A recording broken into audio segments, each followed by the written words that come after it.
Très heureuse de vous retrouver sur les antennes de la télévision nationale. Bonsoir et bienvenue à tous dans ce journal dont voici le sommaire. Réforme de la commande publique. Le Premier ministre reçoit l'équipe de Télémo. Il est question d'évaluer l'état d'avancement du projet et ses acquis. La suite en début d'édition.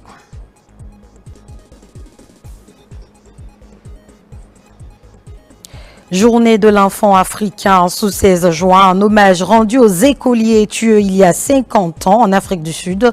Les échos également dans cette édition.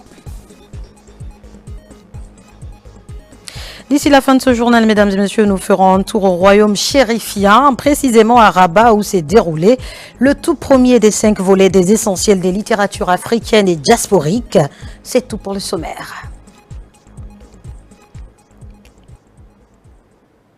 Encore une fois, bonsoir et bienvenue à tous dans ce journal que nous ouvrons par ces décrets. Décret des 2026-199 PRG-SGG portant promulgation de la loi ordinaire L 2026-13 CNT portant autorisation de ratification de l'accord de prêt entre la Banque d'investissement et de développement de la CEDEAO et le gouvernement de la République de Guinée pour le financement partiel du projet de construction de 3 microcentrales hydroélectriques. Le président de la République, vu la Constitution, vu l'avis consultatif numéro 19 du 15 juin 2026 de la Cour suprême, décrète article 1er. Est promulguée la loi ordinaire L 2026-13 CNT portant autorisation de ratification de l'accord de prêt entre la Banque d'investissement et de développement de la CEDEAO et le gouvernement de la République de Guinée pour le financement partiel du projet de construction de 3 microcentrales hydroélectriques de puissance totale de 27,6 MW signé le 10 novembre 2025 pour un montant de 95 163 000 €. Article 2. Le présent décret qui prend effet à compter de la date de sa signature sera enregistré et publié au journal officiel de la République. Conakry, le 16 juin 2026, signé le président Mamadi Doumbouya. Décret des 2026-201 PRG-SGG portant promulgation de la loi ordinaire L 2026-9 CNT. Le président de la République, vu la Constitution, vu l'avis numéro 12 du 16 avril 2026 de la Cour suprême, décrète article 1er.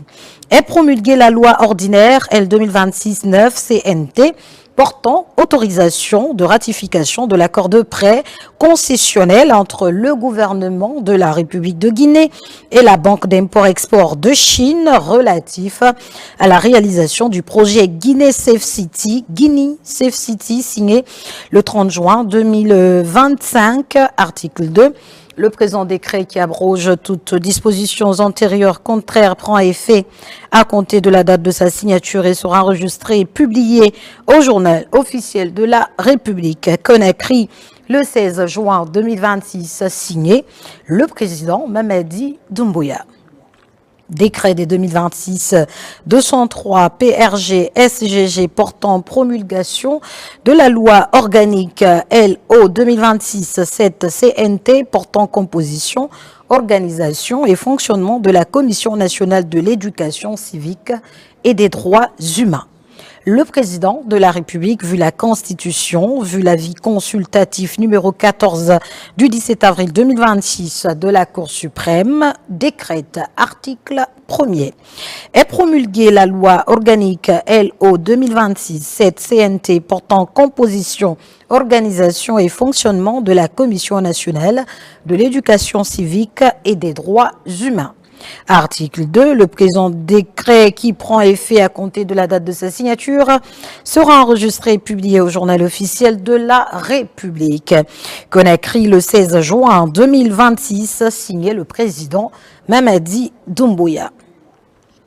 Décret des 2026-205 PRG-SGG portant déclaration de projet d'intérêt national pour la construction d'un réservoir d'eau pour l'alimentation de la raffinerie d'alumine par la société SPIC International Investment et Development Guinée dans la préfecture de Bofa. Le président de la République, vu la Constitution, décrète est déclaré projet d'intérêt national conformément aux dispositions de l'article L. 121-14 du Code de l'urbanisme. Le projet de construction d'un réservoir d'eau pour l'alimentation de la raffinerie d'Alumine qui sera réalisé par la société SPIC International Investment et Development Guinée dans la préfecture de Bofa. Le périmètre au sein duquel seront délimitées les emprises nécessaires à la réalisation des infrastructures, périmètre de l'opération est délimité par des coordonnées géographiques et le plan de masse annexé au présent décret qui en fait partie intégrante. La durée de validité du présent projet d'intérêt national est de 3 ans, renouvelable une seule fois, et ce à compter de sa date de signature. Les ministres des Mines et de la Géologie, de l'Urbanisme, de l'Habitat et de l'Aménagement du territoire, des Transports, de l'Environnement et du Développement durable, de l'Administration du territoire et de la décentralisation, de la sécurité, de la protection civile, de la pêche et de l'économie maritime, de l'agriculture, de l'élevage, de l'énergie, de l'assainissement, de l'hydraulique et des hydrocarbures, des transports, des infrastructures, de la culture, du tourisme et de l'artisanat sont chargés chacun en ce qui le concerne de l'application correcte du présent décret. Article 9. Le présent décret qui abroge toutes dispositions antérieures contraires prend effet à compter de la date de sa signature et sera enregistré et publié au journal officiel de la République. Conakry le 16 juin 2026, signé le président Mamadi Doumbouya. Arrêté à 2026-326, ministère des Affaires étrangères, de l'intégration africaine et des Guinéens établis à l'étranger, CAB SGG portant rappel de diplomates. Le ministre, vu la Constitution, arrête. Article 1er. Les cadres dont les prénoms et noms suivent sont rappelés. 1. Monsieur Jean Touré, matricule 210 404 C. Premier conseiller chargé des affaires politiques à l'ambassade de la République de Guinée à Paris. 2. Monsieur James Thomas Macaulay, matricule 590 502 C. Le premier secrétaire chargé des affaires consulaires à l'ambassade de la République de Guinée à Paris.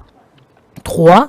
Madame Mariama Diallo, matricule 275 203 J, attachée chargée des affaires financières à l'ambassade de la République de Guinée à Paris. Article 2.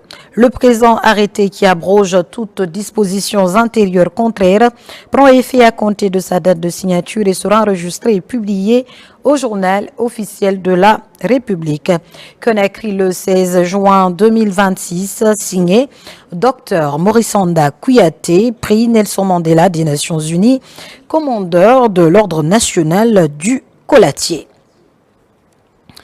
Arrêté à 2026-328, Maège CAB SGG portant nomination de cadre. Le ministre, vu la Constitution, arrête. Article 1er. Les cadres dont les prénoms et noms suivent sont nommés dans les fonctions suivantes à l'ambassade de la République de Guinée à Paris. 1. Monsieur Honoré Pierre Loi, premier conseiller chargé des affaires politiques, précédemment premier conseiller chargé des affaires politiques à l'ambassade de la République de Guinée à Genève.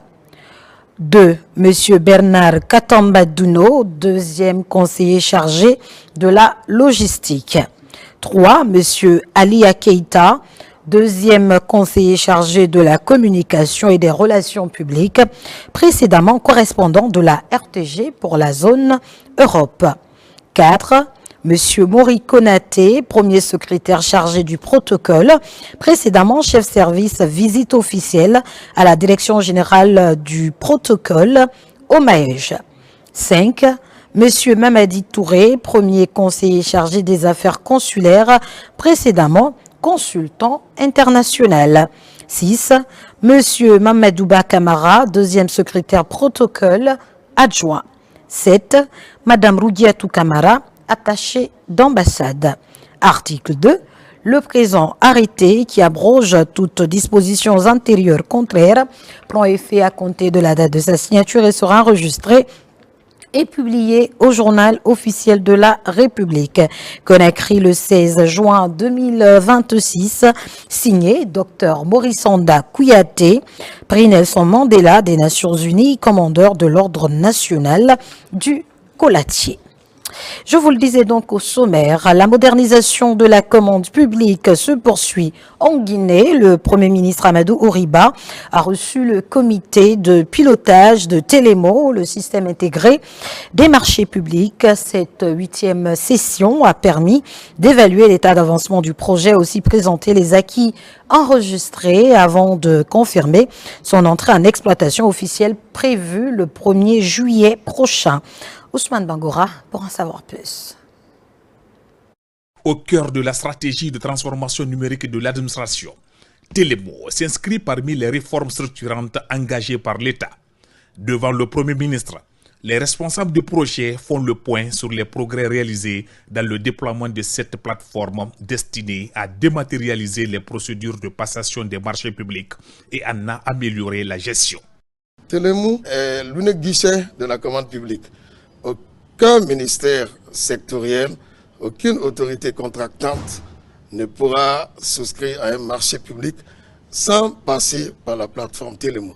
Et donc, il devient irréversible, il devient totalement imperméable de donner la possibilité à une autorité contractante de passer une commande en dehors de Télémo, en dehors de e-procurement, en dehors de la plateforme de passation des marchés publics. Et donc, que chacun puisse se mettre à jour pour jouer sa partition sur la plateforme Télémo, qui est l'unique guide et l'unique plateforme de passation des marchés.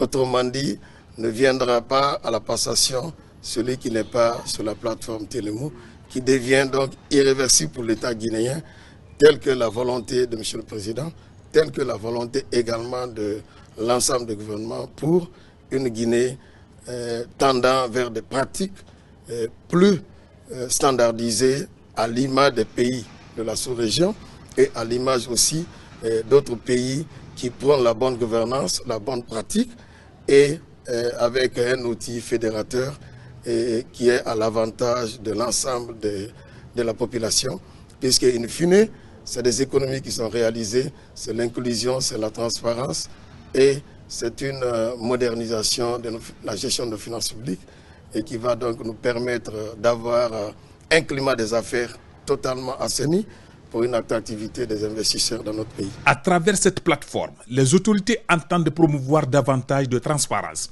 d'efficacité et d'équité dans la commande publique.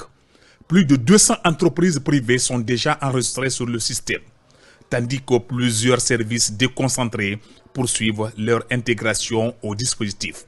À l'approche de son lancement officiel, Télémo apparaît comme un levier majeur de modernisation de l'action publique. Cette réforme vise à renforcer la gouvernance des marchés publics, à consolider la confiance des acteurs économiques et à contribuer à l'amélioration durable du climat des affaires en Guinée.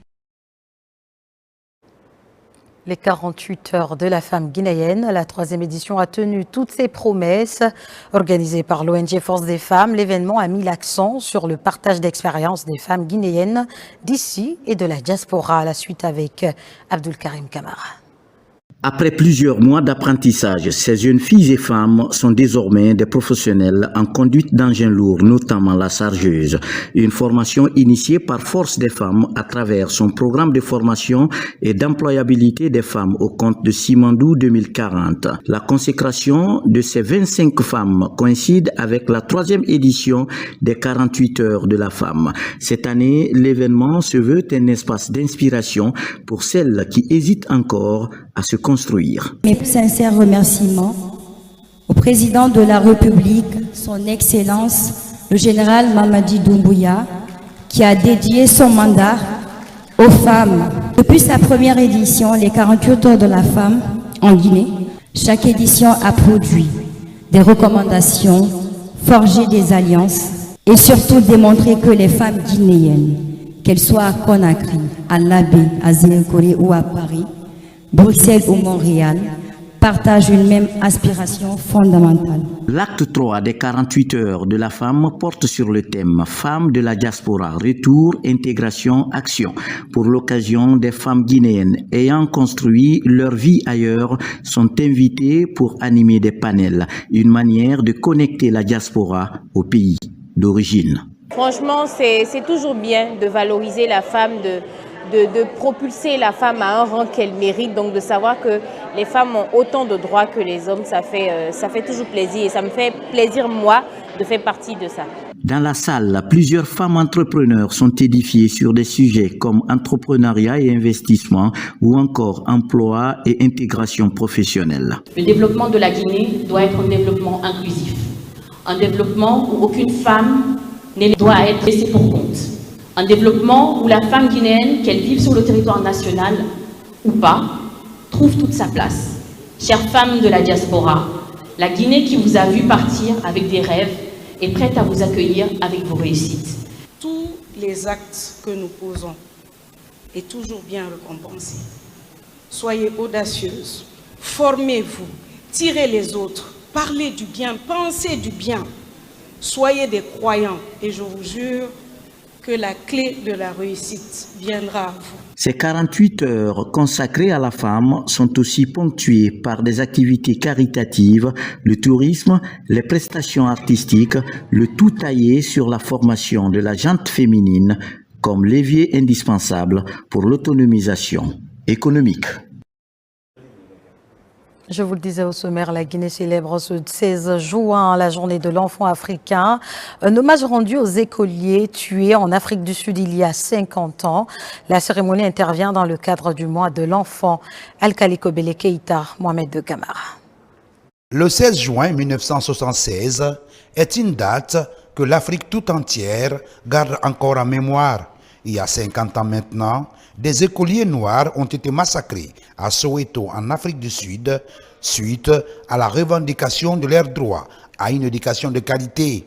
En Guinée, la célébration de cette date historique rentre dans le cadre du mois de l'enfant, mois dédié aux enfants guinéens.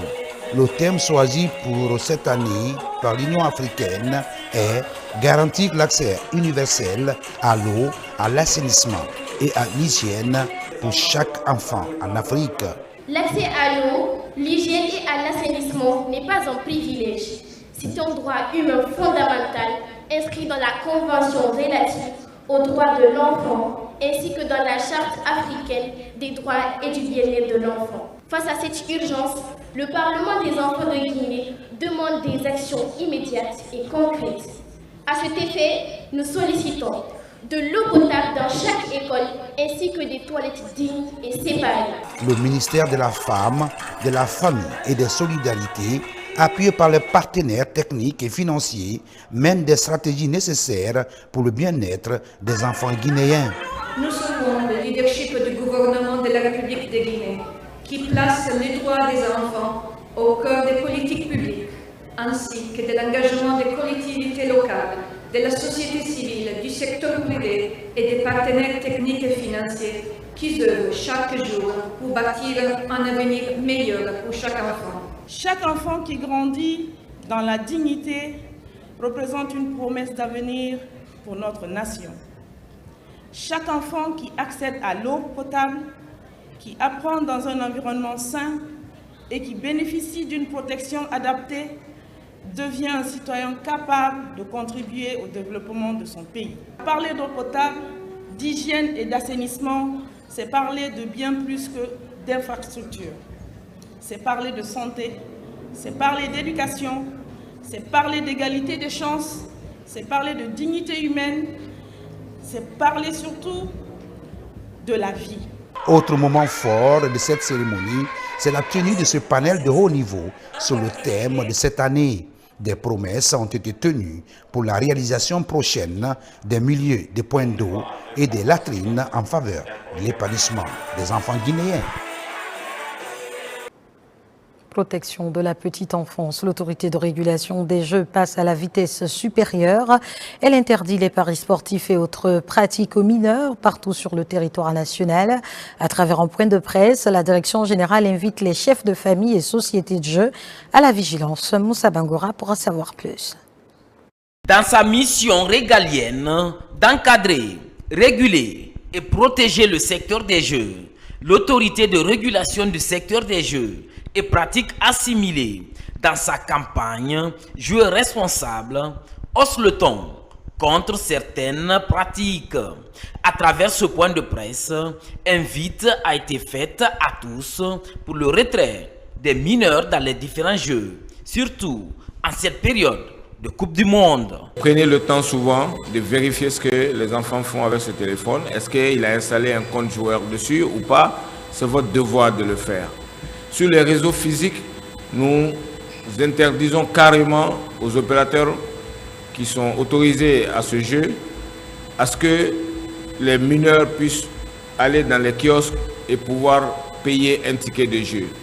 Que le mineur soit envoyé par un adulte ou pas, il ne doit pas s'approcher d'un kiosque, à plus forte raison avoir l'opportunité de payer un ticket de jeu.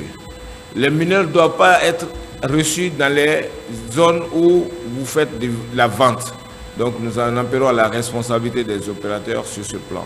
En touchant directement les responsables des sociétés de jeux, revendeurs et parieurs, l'enjeu est de passer le message à tous les niveaux pour renforcer la vigilance afin de mettre fin à cette pratique en vue de protéger l'avenir des enfants. Que chacun veille à son niveau. Nous allons avoir une tolérance zéro en la matière pour les opérateurs ou les gens qui vont envoyer des mineurs dans les kiosques pour prendre des tickets.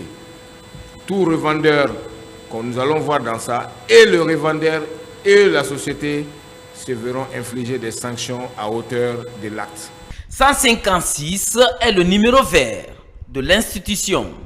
Avec cette campagne, joueurs responsables, des équipes seront déployées aussi sur le terrain pour veiller à l'application de ces différentes mesures. Renforcement de la gouvernance administrative et de la culture de résultats. Le ministère de la Justice et des Droits de l'Homme franchit une nouvelle étape à travers la signature des contrats annuels de performance entre le ministre et les directeurs généraux et nationaux. Le département entend traduire en actions concrètes les orientations définies par les plus hautes autorités du pays. On fait le point avec Aboubakar Ami Kamara et Kernoyou Saba. Suite à la lettre de mission adressée par la primature aux différents ministères de la République, le ministre de la Justice et des Droits de l'Homme a organisé une réunion de cabinet marquée par la signature des contrats annuels de performance entre le ministre et l'ensemble des directeurs généraux et nationaux.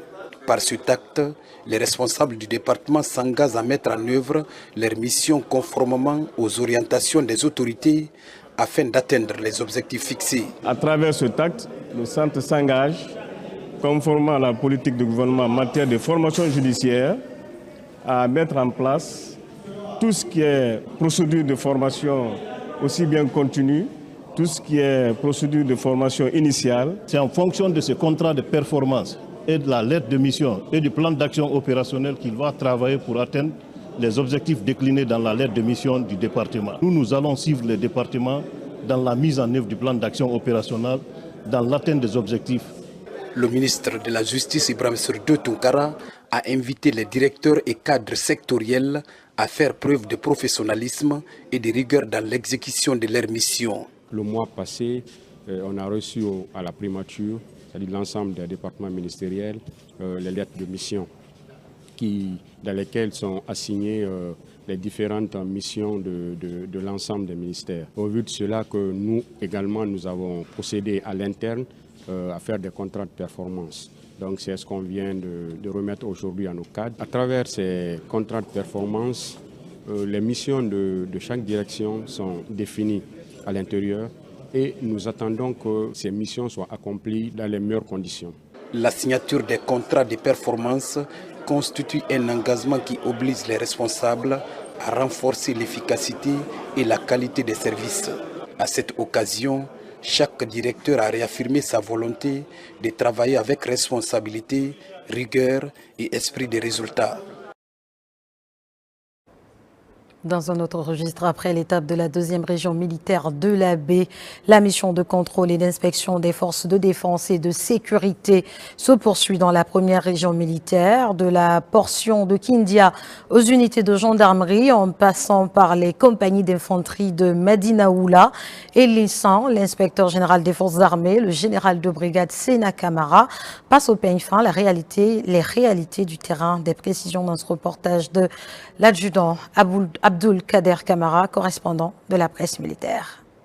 Après l'étape de la deuxième région militaire de l'Abbé, la mission de contrôle et d'inspection des forces de défense et de sécurité se poursuit dans la première région militaire de Kindia. C'est au cours du traditionnel rassemblement solennel des forces de défense et de sécurité que l'émissaire de la hiérarchie est accueilli. L'inspecteur général a ensuite mis le cap sur les installations des troupes d'infanterie et les unités de gendarmerie de la commune urbaine. La mission s'est également rendue auprès des compagnies d'infanterie de Madinaoula et l'INSAN, en passant par le détachement de Sougeta, les points d'appui de Bébé et Kolaouré, ainsi que le site stratégique du barrage hydroélectrique de Garafiri. Sur place, le général de brigade Sena Kamara a pu constater au plus près les réalités du terrain et le quotidien de chaque unité. Nous sommes dans une sous-région caractérisée par le défi croissant de sécurité. Et face à cela, je vous invite à cultiver davantage la complémentarité, l'efficacité, la disponibilité au sein des forces de défense et de sécurité. Et dans le même élan, j'invite le commandement militaire à se concentrer sur la stratégie amorcée par notre cher président. En cela, vous aurez accompli votre mission régalienne. Cette mission d'envergure nationale est vivement saluée tant par les populations riveraines que par le personnel des forces armées implanté dans ces localités stratégiques. Si l'inspecteur général des forces armées sort pour contrôler les conditions de vie et de travail des hommes, ça permet au commandant d'unité de veiller sur le personnel, connaître ce qui se passe dans les unités. Je trouve ça comme une excellente initiative qui doit continuer. Cette démarche vise à s'enquérir directement des conditions de vie des hommes en uniforme. L'objectif final reste d'assurer une sécurité constante et efficace des populations et de leurs biens sur toute l'étendue du territoire national. Une mission d'inspection menée conformément aux instructions fermes du président de la République, chef suprême des armées, Mamadi Doumbouya. Et comme invité de ce journal, mesdames et messieurs, nous recevons M. Ousmane Gawal Diallo, ministre des Transports, porte-parole du gouvernement. Bonsoir, Monsieur le ministre. Bonsoir. Merci d'être sur le plateau du journal télévisé de la RTG. Merci beaucoup. Alors aujourd'hui, on s'intéresse à l'actualité du côté de Siguiri. Pourquoi le gouvernement intervient-il aujourd'hui dans cette préfecture? D'abord, vous vous souviendrez que le 13 mars dernier, le gouvernement, à travers le ministère de l'administration du territoire, le ministère du mine et de la géologie, le ministère de l'environnement, ont signé une déclaration, un communiqué interdisant l'utilisation des engins dans les exploitations artisanales de l'or à Siguiri et dans la région. Et donc, on a constaté aujourd'hui que cette interdiction n'a pas fait l'objet de suivi sur le terrain. C'est là, par des inspections qui ont été diligentées par tous ces ministères qui sont allés sur le terrain et qui ont constaté que les bulldozers, les excavatrices et autres engins mécanisés continuaient à travailler comme si cette interdiction formelle qui avait été émise n'avait pas eu lieu. Et donc, face à cette situation, le gouvernement était donc dans l'obligation d'agir pour faire respecter à la fois la loi et préserver l'autorité de l'État. Mais pourquoi déjà avoir interdit l'utilisation des engins dans l'exploitation artisanale de l'or? Elle vise d'abord à protéger l'environnement, à protéger aussi les populations et à rappeler que l'exploitation de l'or dans notre pays obéit à des règles et à des mécanismes. Et donc l'utilisation incontrôlée de ces engins dans ces exploitations artisanales, elle provoque à la fois la destruction de nos terres agricoles, la dégradation des cours d'eau. Plusieurs vidéos amateurs ont apporté des éclaircissements de ce domaine-là, ont apporté des preuves de ces pollutions immenses dans cette région-là. Et donc elle favorise aussi l'exploitation anarchique et le non-respect des règles qui sont établies par le gouvernement. Et le gouvernement donc a le devoir de protéger les ressources naturelles du pays. C'est un engagement du chef de l'État et de garantir une exploitation minière responsable et qui préserve les ressources, les autres ressources, l'agriculture, l'élevage, les cours d'eau pour les générations futures.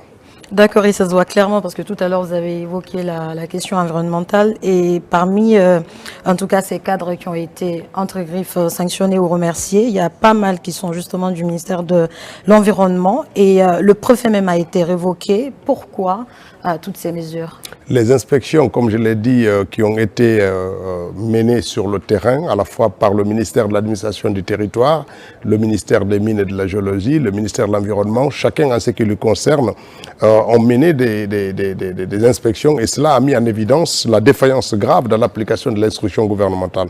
Le communiqué du 13 mars 2026 était clair. Son exécution relevait donc de la responsabilité des services compétents de l'administration du territoire, des mines, de l'environnement, ainsi que des éléments des forces de défense et de sécurité. Et lorsque les décisions de l'État ne sont pas appliquées et que des manquements sont constatés, le gouvernement en tire les conséquences et donc la révocation prononcée, les révocations si je peux te dire, parce que ça touche tous ces départements, constituent donc des mesures de responsabilité administrative qui sont fondées sur les conclusions préliminaires des inspections qui sont réalisées sur le terrain. D'accord, et justement aujourd'hui avec toutes ces sanctions et toutes ces mesures prises, quel message justement le gouvernement adresse aujourd'hui aux autorités administratives, aux acteurs miniers et même aux populations à travers justement ces mesures? Les mesures prises à ce stade sont des mesures de conservation. Elles sont destinées à garantir d'abord le fonctionnement de l'administration et à permettre la poursuite des investigations plus approfondies. Ces enquêtes, elles se poursuivent pour établir avec précision les responsabilités individuelles et institutionnelles et permettre de constater les manquements et que les conclusions soient tirées. Le gouvernement donc travaille dans ce sens-là et on permet à chaque acteur de travailler et aussi il nous rappelle que l'exploitation de l'or, l'exploitation d'une façon générale des ressources naturelles sont encadrées par des lois et que chaque acteur doit être concerné. Et donc ces mesures, il faut le rappeler, visent aussi les exploitations anarchiques et illégales qui sont opérées dans ce territoire. D'accord.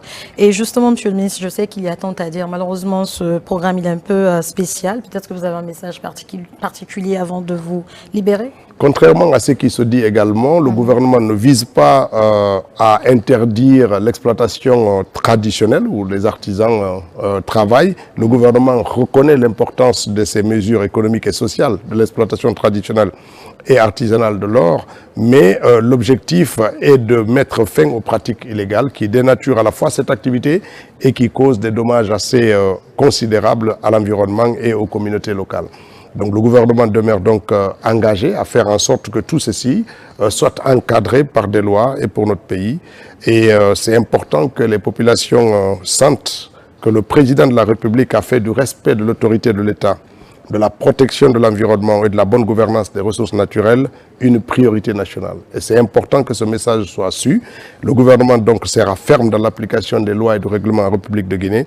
Il n'y aura donc ni complaisance, ni négligence aux manquements et aux obligations de service. C'est aussi cette mesure, ces réactions qui permettent d'affirmer le retour d'un État qui préserve ses prérogatives et qui protège ses populations et les ressources naturelles. Il ne reste plus qu'à vous dire merci, Monsieur le ministre. Merci beaucoup. Mais voilà, téléspectateurs, c'était donc M. Ousmane Gawal Diallo, ministre des Transports, porte-parole du gouvernement, qui s'est donc prononcé sur l'actualité du côté de Siguiri. Dans l'actualité encore, la région de Boké s'apprête à entrer dans une nouvelle ère logistique et environnementale. Avec l'appui de la Banque africaine de développement, l'État guinéen finalise les études d'un port en eau profonde. Un seul objectif, maîtriser la chaîne d'exportation de la bauxite, réduire les coûts logistiques et limiter l'empreinte écologique. Souleymane Camara, Ousmane Camara. En Guinée, La région de Bokeh, premier bassin minier du pays, vit un tournant décisif. Depuis 2015, elle mise gros sur la bauxite, mais les infrastructures peinent à suivre. Aujourd'hui, l'État, avec le soutien de la Banque africaine de développement, accélère sur un projet stratégique la construction d'un port polyvalent en eau profonde. Le coût de barging, c'est autour de 5 à 7 dollars la tonne. Donc, si on arrive à éliminer ça dans notre chaîne de valeur, ça veut dire que la bauxite guinéenne pourra encore se comporter très bien sur le marché et la valeur ajoutée en termes de recettes sera énorme parce qu'on aura vraiment réduit considérablement le coût logistique et c'est ce qui va augmenter significativement aussi les recettes de l'État. Un atelier de restitution des résultats de l'étude d'impact environnemental et social ainsi que du plan d'action de réinstallation pour le futur port de Bokeh a réuni le gouvernement guinéen, les bailleurs de fonds et la Banque africaine de développement. Sous le leadership de son Excellence Monsieur le Président de la République, la Guinée a consolidé son schéma directeur des infrastructures connexes aux mines, qui se définit en 3 corridors stratégiques, nord-ouest, central et sud-ouest. La réalisation du port de Bottigny permettra de rationaliser les opérations, d'améliorer la compétitivité des entreprises, de réduire les coûts logistiques et de renforcer significativement les recettes de l'État, de faciliter les échanges et positionner la Guinée comme un hub logistique sous-régional. L'étude d'impact environnemental et social réalisée pour ce projet a permis d'examiner de manière approfondie les interactions entre les aménagements projetés et les composantes environnementales et sociales de la zone du projet. Je tiens également à rappeler que l'obtention d'une autorisation environnementale ne constitue pas une finalité en soi. Le véritable défi réside dans la mise en œuvre effective des engagements environnementaux et sociaux. Avec ce port en eau profonde, la Guinée attend ne plus subir son succès minier, mais plutôt le maîtriser. Tant sur le plan industriel qu'écologique, ce nouveau port promet de tout changer. Situé en eau profonde, il pourra accueillir directement des navires de 200 à 300 000 tonnes, une capacité bien supérieure à celle des installations actuelles, jusqu'ici très limitée. Lutte contre la pêche illicite. Les représentants de l'entreprise danoise Sternula ont été récemment reçus au Centre national de surveillance et de police de pêche. Cette entreprise scandinave contribuera à doter le pays d'outils de surveillance modernes et performants pour le contrôle maritime. Les détails avec Bakary Bakone. La lutte contre la pêche illicite, non déclarée et réglementée INN constitue un défi majeur pour la souveraineté économique de la Guinée. Pour contrôler efficacement l'intégralité de sa zone économique exclusive, le pays veut se doter des outils performants de contrôle. C'est dans ce contexte que les autorités du ministère de la Pêche, par le biais du Centre national de surveillance et de police de pêche CNSP, ont reçu les responsables de l'entreprise danoise Sternula. Il s'agit d'un éventuel partenariat qui ambitionne de transformer les méthodes de surveillance maritime guinéenne grâce à l'apport de technologies spatiales des dernières générations. We are world leading provider of AIS 2.0. C'est une nouvelle technologie qu'ils sont en train de vendre et qui est déjà présente au Japon, qui est présente au Mexique. Et ils sont venus en Guinée justement pour faire la promotion de cette nouvelle solution. L'entreprise Sternula se distingue par sa capacité à allier l'industrie spatiale aux besoins de l'économie maritime. Ainsi, cette future collaboration doit se reposer sur le déploiement de solutions satellitaires capables de suivre en temps réel et avec précision les mouvements des navires présents dans les eaux guinéennes.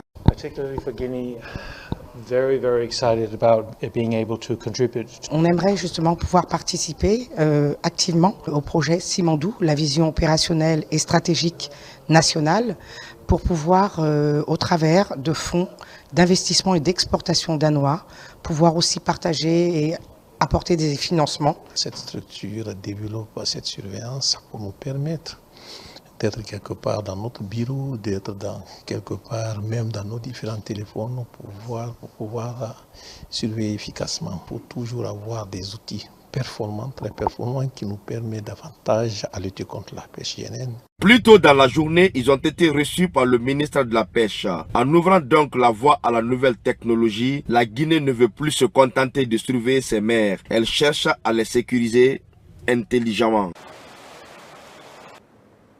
Et disons qu'après plusieurs heures d'inquiétude, le soulagement est finalement au rendez-vous à Conakry.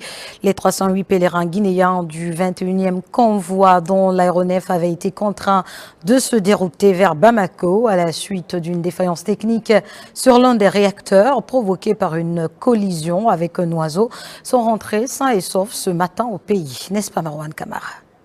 Il est 2 h du matin lorsque l'aéronef transportant les 308 pèlerins guinéens du 21e convoi a atterri à l'aéroport international Ahmed Sékou Touré de Conakry. Quelques heures plus tôt, l'appareil avait été dérouté vers la capitale malienne, Bamako, après la détection d'une défaillance technique sur l'un de ses réacteurs. Une défaillance consécutive à une collision avec un oiseau. Une situation qui a suscité l'inquiétude des familles, mais qui a été gérée avec professionnalisme par l'équipage et les équipes techniques. Quand l'acte s'est produit, je me suis approché à l'équipage. Je les ai demandé qu'est-ce qui ne va pas. Ils m'ont dit que nous avons eu des pannes. De faire tout possible de sensibiliser nos pèlerins. Je me suis mis à les sensibiliser. Donc, nous les avons sensibilisés jusqu'à nous avons cherché là où il faut s'atterrir. Le point était le Mali. Nous avons atterri dès notre atterrissage. L'autorité malienne se sont mis à notre disposition. Il y a eu une charge psychologique vraiment, qui nous a vraiment soulagés. Je ne peux pas dire que ça nous a fait oublier complètement ce qui s'est passé, mais vraiment ça a joué un grand rôle dans ce qu'on a eu comme incident.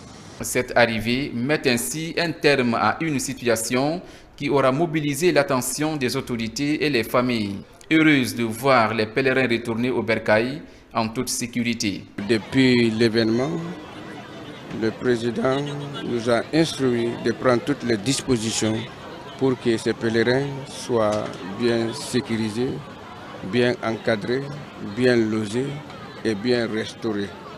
Et cela a fut fait pendant leur séjour au Mali. Et le président m'a chargé d'exprimer sa gratitude et remerciement à l'autorité malienne. Cet incident se termine par des sourires et des larmes de joie. Les pèlerins du 21e convoi retournent désormais chez eux au bout de la nuit. Ils ramènent avec eux les bénédictions de la Terre Sainte et le sourire impérissable d'un voyage qu'ils ne risquent pas d'oublier. Bon retour donc à ces pèlerins qui ont été éprouvés. Nous poursuivons ce journal. Le ministère de l'Économie, des Finances et du Budget, à travers le Centre de formation en finances publiques, poursuit sa dynamique de renforcement des capacités de ses cadres. Plus d'une soixantaine de contrôleurs financiers bénéficient d'une formation en informatique. Le ministre du Plan et de la Coopération internationale a récemment rendu visite à ses auditeurs afin de s'enquérir du déroulement des différentes séances. Les précisions avec Saalou Yombono. Au centre de formation en finances publiques, la remise à niveau reste de mise. En témoigne ce passage du ministre du Plan de la Coopération internationale et du Développement pour échanger avec les auditeurs en finances publiques qui suivent depuis quelques jours une formation en informatique. Une initiative qui s'inscrit dans la vision des autorités de moderniser l'administration publique et de renforcer les compétences des agents de l'État. Tu peux avoir des milliards en banque, mais si tu n'as pas la formation, ça ne veut rien dire. Je suis engagé auprès de mes collègues de l'éducation pour vraiment porter ce message de capital humain. Sans ça, on peut aller nulle part. Donc imaginez, quand on parle du projet Simandou, 25% des revenus doivent être intégrés dans le capital humain. Depuis quelques années, le ministère de l'Économie, des Finances et du Budget a engagé de vastes réformes destinées à améliorer les performances de ses cadres. Après une immersion linguistique en anglais en Sierra Leone et plusieurs stages au sein de l'administration guinéenne, les auditeurs du Centre de formation en finances publiques se disent désormais mieux préparés à relever les défis de la gestion des finances publiques en Guinée. Cette promotion est une promotion déjà prête à l'emploi. Monsieur le ministre, nul connaît aujourd'hui la valeur de Simandou 2040 plus que vous. Vous êtes le premier communicant du Simandou 2040 à travers le monde. Toutes les confidences, toutes les grandes rencontres vous animez. Aujourd'hui, vous aviez des cadres de pôle financier prêts à l'emploi pour faire la promotion de l'élite guinéenne.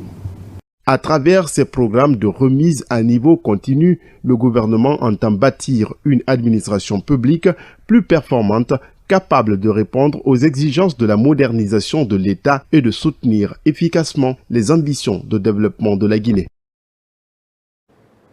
Renforcer la qualité de l'enseignement supérieur à travers la recherche et la pédagogie.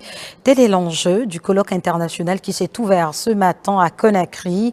Pendant 3 jours, les experts de l'Institut supérieur des sciences de l'éducation de Guinée et ceux de l'Institut de pédagogie universitaire de Bamako uniront leur savoir pour harmoniser les pratiques éducatives. Noumoussou Diakité, Mamadou Saliouba. C'est une synergie nouvelle entre 2 institutions phares de l'éducation en Afrique de l'Ouest. À l'ISEC de Conakry, l'ambiance est aux anges constructifs. Pendant 72 heures, enseignants-chercheurs et experts en pédagogie venus de Guinée et du Mali se penchent sur les défis de la formation universitaire moderne. On est d'avance rassuré que ce colloque va produire des recommandations qui vont aider à améliorer la situation de l'éducation dans nos pays. Donc ce qui nous a amené à formuler ce thème en disant comment le numérique peut aider à comprendre les phénomènes de crise, l'origine des crises, les causes de crise et explorer les pistes de solutions pour résorber les crises que vit le système éducatif. Ce colloque peut changer beaucoup de choses. La manière d'enseigner, ça joue sur ça. La perception que les gens ont de l'enseignement, ça change sur ça, ça peut impacter sur ça. Et au-delà de tout cela, ça peut impacter sur les politiques de gouvernance et les politiques éducatives au niveau du pays. L'objectif est clair, transformer les méthodes d'enseignement pour mieux répondre aux réalités du marché de l'emploi et aux exigences du numérique.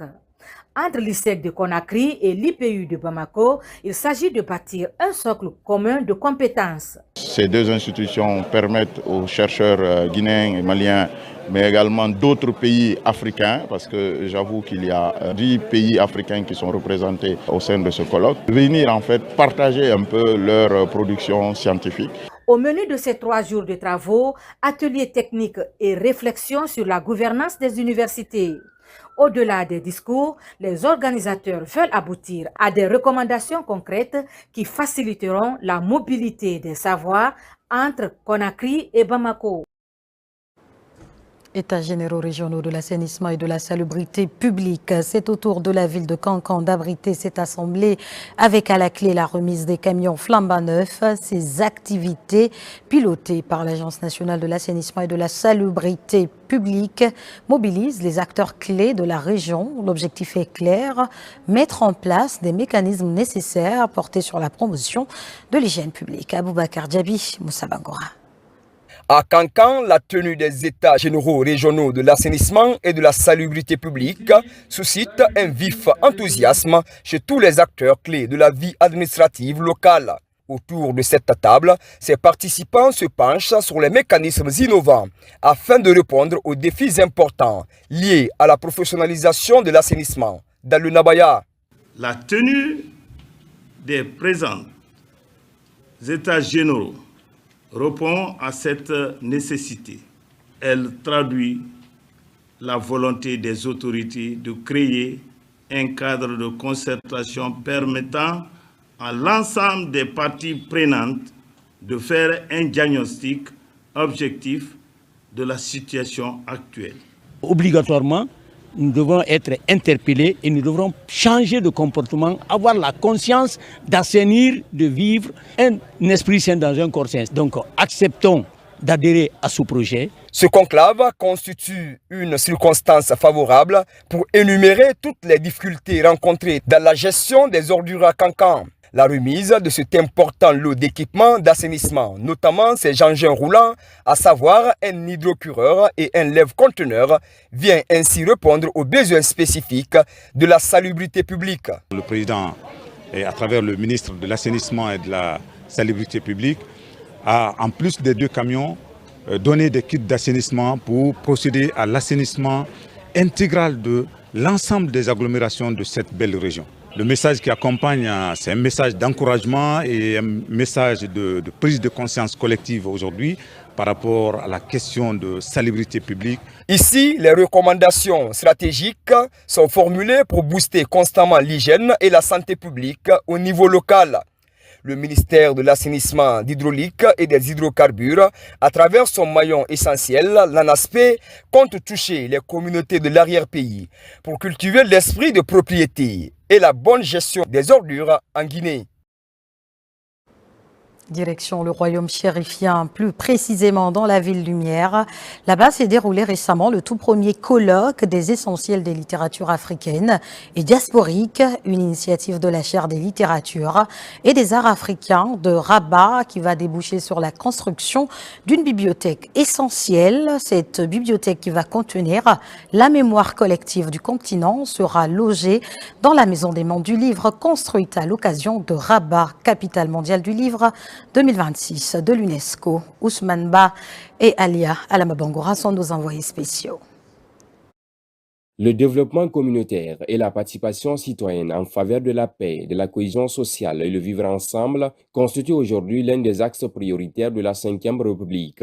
Pour accompagner cet idéal, la coalition des jeunes médiateurs et ambassadeurs de la paix et de l'émergence chez JIMAP a organisé à Kamsar le premier volet de son programme de formation intitulé « Leadership citoyen et consolidation de la paix pour une Guinée unie et solidaire ». Pendant 3 jours, des élèves, des enseignants ainsi que des jeunes leaders de la localité ont participé avec un vif intérêt à cet atelier de renforcement des capacités. Il faut savoir que cette formation s'inscrit dans le cadre du lancement de notre programme, notre projet qui est devenu aujourd'hui un programme à la fois éducatif et communautaire et qui est axé sur la promotion de la citoyenneté, l'éducation à la culture de paix, à la non-violence, au vivre ensemble et à l'unité nationale. À l'issue de la formation, une cérémonie de clôture a été organisée afin de féliciter les participants et de remercier de nombreuses personnalités. Ça nous a tous permis de changer nos idéologies, nos perspectives en vue de la résolution d'un conflit.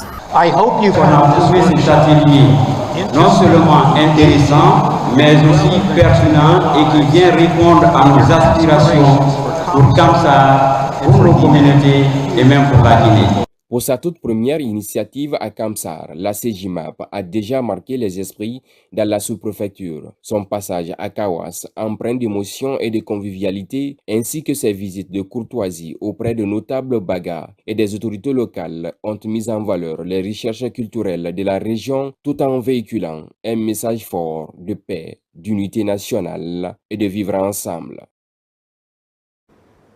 Direction le royaume chérifien, plus précisément dans la ville Lumière. Là-bas s'est déroulé récemment le tout premier colloque des essentiels des littératures africaines et diasporiques, une initiative de la chaire des littératures et des arts africains de Rabat qui va déboucher sur la construction d'une bibliothèque essentielle. Cette bibliothèque qui va contenir la mémoire collective du continent sera logée dans la Maison des Mondes du Livre construite à l'occasion de Rabat, capitale mondiale du livre 2026. De l'UNESCO. Ousmane Ba et Alia Alamabangora sont nos envoyés spéciaux. Nous sommes donc ici à Rabat, à l'Académie du Royaume du Maroc, où se retrouvent les beaux esprits du continent africain. Et d'ailleurs, c'est à la faveur du séminaire sur les essentiels de la littérature africaine et diasporique. Dans la salle, des écrivains, des éminents professeurs d'université, des étudiants en master et des doctorants. En visioconférence, d'autres experts qui interviennent depuis leur pays à travers le continent. Des échanges féconds pour restaurer la profondeur historique des littératures africaines et inscrire les œuvres africaines dans la durée des matrices antiques et diasporiques à travers la construction d'une bibliothèque à Rabat. C'est une façon de mettre ensemble tous les grands auteurs africains et de les organiser dans un contexte qui est purement africain. Dans ce colloque, la richesse du patrimoine littéraire guinéen est mise en évidence. Un rendez-vous où les jeunes talents ont leur mot à dire. Cette bibliothèque que nous construisons ici à Rabat, elle servira comme référence à toute l'Afrique, puisque nous la construisons ensemble. Vous avez vérifié, il y a évidemment, on a parlé de Djibril Kamsirnian, on a parlé d'Amadou Ampateba, on a parlé de Aesop, bien entendu, on a parlé y compris des écrivains qui convoquent la médecine pour faire une alliance avec la littérature. Nous avons salué la présence de la télévision guinéenne parce que la chaire des littératures et des arts africains a commencé son travail en Guinée, à Conakry, à l'occasion des 72 heures du livre en 2022. Il était donc important pour nous d'avoir le soutien, la présence et l'expérience de la Guinée. En tant que jeune auteur et aussi journaliste, j'espère vraiment contribuer à ma façon justement à la mise en place de cette bibliothèque en donnant de vraies informations, de bonnes informations, mais surtout en faisant en sorte que ces auteurs qui ont fait la fierté de la littérature guinéenne puissent vraiment se retrouver au cœur justement de cette bibliothèque, que leurs œuvres soient retrouvées et que des griots comme Balas Faseke, leurs contes, leurs récits puissent être justement dans cette bibliothèque. Donc je suis très ravie et je suis contente de savoir que la Guinée compte, que mon pays compte à des grands rendez-vous culturels. Ce séminaire ouvre la voie à une série de rencontres jusqu'en 2027. Un cycle qui ne se contentera pas d'énumérer les œuvres, mais qui aura aussi pour tâche de recomposer une architecture du savoir africain. Rendez-vous donc en octobre prochain pour l'inauguration de la Maison des Mondes du Livre.